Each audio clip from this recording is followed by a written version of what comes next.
Tuwing Christmas season, dagsa ang mga tao sa bus terminal. Lahat excited umuwi sa mga mahal sa buhay. Ang ilan sa mga pasahero, bit-bit ang mga regalong ipinamili para sa pamilya. Pero paano kung ang mga ito naiwan sa mataong lugar? May magbabalik kaya ng mga regalo? Para malaman ang kasagutan, isang social experiment ang aming isinagawa. Kunwari kausap ng aming kasabwat sa cellphone ang kanyang asawa at sasabihing siya'y pauwi na para maibigay ang regalo sa anak. Unang pumwesto ang aming team sa isang bus terminal sa Cubao. Hindi ko alam kung pwede na sakyan to eh. Dapat makarating na eh. Okay, para madala ko na tong, siyempre, sorpresa, gano'n.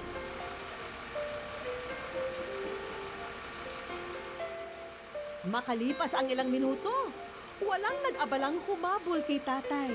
Actually po ma'am, hindi ko po namalayan na nakaupo siya dito. Kasi inaantay ko rin kasi yung asawa ko kasi empleyado din siya dito. Minsan busy, pero yung iba talaga ayaw lang nilang makialam sa ibang tao dahil baka mapasama pa sila. Pumwesto ang aming team sa sidewalk para ulitin ang experiment. Si tatay, nagkunwaring naiwan ang regalo sa pagmamadali. Ha?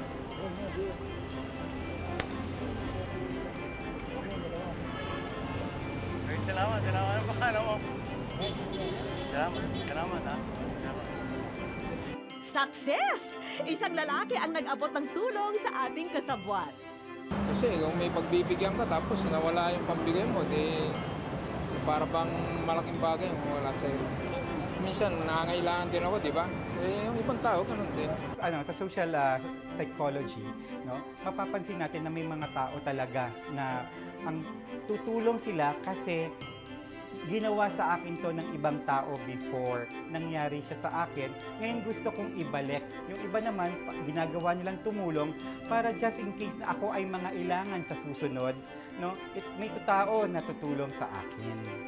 Dahil sa pagbabalik nyo ng regalo, may regalo rin kayo mula sa Good News. Maraming salamat sa inyo. Muli kaming sumubok sa sidewalk. Si tatay, nagmamadali uli. Okay. Ano?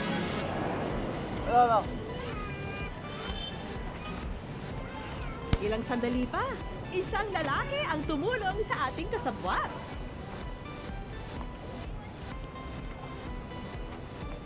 Ay, salamat. Sige. Nahulog po kasi naiiwan na po. Dahil dyan, isang munting regalo ang handog namin para sa inyo. Salamat, Merry Christmas. Ipinagpatuloy namin ang experiment sa isang footbridge sa Quezon City. Si tatay, nagmamadali pa rin umuwi. Hello. Sige, punta na ako.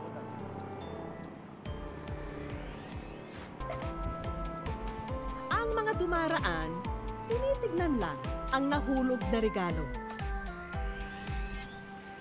Hanggang sa pinulot ito ng isang lalaki. At binitbit, papalayo.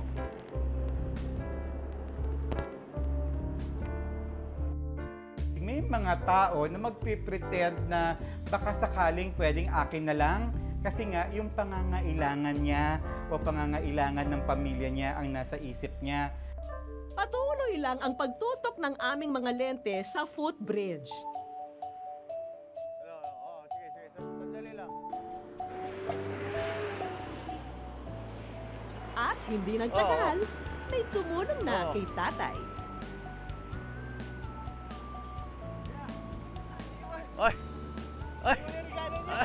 yan ba yan? Siyempre, una sa isip mo, o baka sa mahal sa buhay niya to. Salamat ka, Good News! Dahil sa iyong kabutihan, ito ang aming munting pasasalamat. Salamat, Good News! Merry Christmas! Salamat po sa kabutihan at katapatan nyo na nagbibigay sa amin ng pag-asa. Sa pagkakaroon nyo ng mabuting puso, higit pa sa regalo, kundi good vibes ang babalik sa inyo.